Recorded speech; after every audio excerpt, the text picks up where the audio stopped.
Hi అండి, నమస్తే. Welcome to Danvitha kitchen.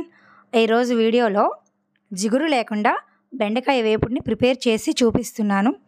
School start అయ్యాయి కాబట్టి పొద్దున్నే హడావిడి లేకుండా ఇలా బెండకాయ ఫ్రై చేసి ప్రిపేర్ చేసి లంచ్ బాక్స్కి పెట్టొచ్చు. జిగురుగా ఉంటుందని కొంతమంది ఇష్టపడరు. ఇలాగా పొడి పొడిగా ఫ్రై చేస్తే చాలా ఇష్టంగా తింటారు. ఫస్ట్ 1/2 kg బెండకాయ తీసుకొని నీట్గా వాష్ చేసుకొని తడి లేకుండా పొడి క్లాత్తో నీట్గా తుడుచుకోవాలి. ఈ బెండకాయ ముక్కల్ని చక్రాల్లాగా రౌండ్గా చిన్నగా కట్ చేసుకోవాలి. బెండకాయ తడిగా ఉంటే కర్రీలో జిగురు ఇంకా ఎక్కువ ఉంటుంది. అందుకే తడి అనేది లేకుండా నీట్గా తో తుడుచుకోవాలి. ఇప్పుడు స్టవ్ పైన ప్యాన్ పెట్టుకొని 2 టేబుల్ స్పూన్లు ఆయిల్ వేసుకొని ఆయిల్ లైట్గా హీట్ అయ్యాక ఇందులోకి పోపు దినుసులు వేసుకోవాలి. 1 టీ స్పూన్ జీలకర్రని, 1/2 టీ స్పూన్ ఆవాలు, 1 టీ స్పూన్ శనగపప్పు, 1 టీ స్పూన్ మినపప్పును వేసుకొని 2 ఎండుమిర్చిని తుంచి వేసుకోవాలి. 4 వెల్లుల్లి రెబ్బలు దంచి వేసుకోవాలి. వీటన్నింటిని ఆయిల్లో దోరగా ఫ్రై చేసుకోవాలి. ఇలా ఫ్రై చేసుకున్నాక ఇందులోకి ఒక మీడియం సైజ్ ఆనియన్ని చిన్న ముక్కలుగా కట్ చేసి వేసుకోవాలి. ఆనియన్ లైట్గా ఫ్రై అయ్యాక కట్ చేసిన బెండకాయ ముక్కల్ని వేసుకోవాలి.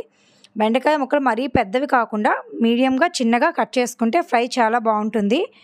బెండకాయ ముక్కలు వేసాక మూత పెట్టకూడదు, సాల్ట్ వేయకూడదు.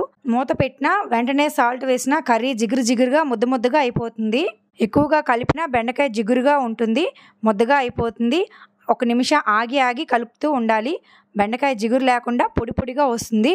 ఇప్పుడు మీడియం ఫ్లేమ్లో బెండకాయ ముక్కలను బాగా ఫ్రై చేసుకొని ఇలా బెండకాయ ఫ్రై అవుతుండగానే బెండకాయలో ఉన్న కొంచెం జిగురు అలా తగ్గిపోతుంది. అలా వేపుతూ జిగురు తగ్గాక ఇందులోకి 3 పచ్చిమిర్చిని పొడవుగా కట్ చేసి వేసుకోవాలి.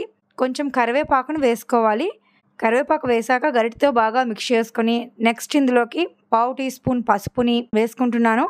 1 టీ స్పూన్ కారంని యాడ్ చేసుకుంటున్నాను.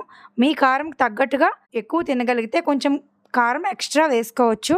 మనం ఆల్రెడీ ఎండుమిర్చి పచ్చిమిర్చి వేసాం కాబట్టి చూసుకొని వేసుకోండి.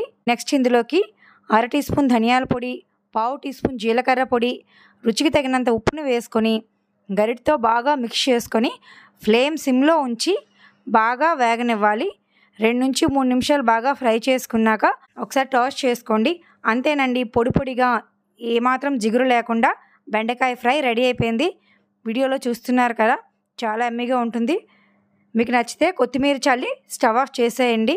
ఈ కర్రీ రైస్లోకి, సాంబార్, రసంతో సైడ్ డిష్గా చాలా బాగుంటుంది. ఒకసారి ఈ విధంగా బెండకాయ ఫ్రైని ట్రై చేయండి. మీకు ఎలా వచ్చిందో నాకు కామెంట్ చేయండి. Thanks for watching this video. Please like చేయండి, షేర్ చేయండి, subscribe my channel Danvitha kitchen తెలుగింటి రుచులు.